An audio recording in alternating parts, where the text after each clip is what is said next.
காலை உணவு வந்து திமுக ஆட்சியில் கொண்டு வந்த காலை உணவு திட்டத்தை 2 மாசம் அந்த மகளிர் உரிமை தொகை கொடுக்கறாங்க. அதே மாதிரி முன்னாள் முதல்வர் ஸ்டாலின் சொன்ன பஸ் போக்குவரத்து நகரத்திலிருந்து கிராமம் வரையும் கொண்டு போறாங்க. அதே மாதிரி ஊழலை ஒழிக்கிறாங்க. இன்னைக்கு தமிழ்நாட்டு மக்கள் பேசக்கூடிய ஒரே விஷயம் 50-60 வருஷமா இல்ல, காங்கிரஸ் ஆட்சி பாஜக ஆட்சி செய்யக்கூடிய மாநிலங்களோட ஊழல் ஓரளவுக்கு இருக்கு. ஆனா இங்க ஊழல் ஒழிக்கிறதுக்கான திட்டங்களை கொண்டு வந்துட்டாங்க. பெருநகர் அடுக்குமாடி கூட்டத்தை எப்படி எழுதிப்படுத்துறது?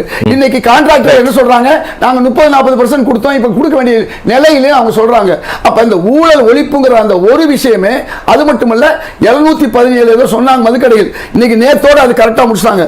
போன வாரம் 400 இருந்துச்சு, அந்த மதுக்கடைகளை மூடி இருக்காங்க. அதனால ஏதோ இந்த ஒரு மாசத்துல இதுக்கு முன்ன இல்லாத அளவுக்கு செய்யறாங்க. 5000 கோடி 5900 கோடி. சின்ன ஒரு உதாரணம் சொல்லிட்டு முடிக்கிறேன்.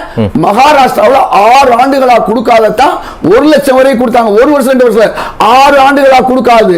ஆனா இவர் வந்து ஒரு மாசத்துல 6 மாசமா கொடுக்க வேண்டியதை இன்னைக்கு கொடுத்திருக்காரு. அது 5900 கோடி. முன்னாள் முதல்வர் கலைஞர் என்ன பண்ணாரு, ஆட்சிக்கு வந்தவன 7000 கோடி அவரும் நீக்கினாரு. நான் எது நல்லதோ அதை கூட நான் சொல்லித்தாகணும்.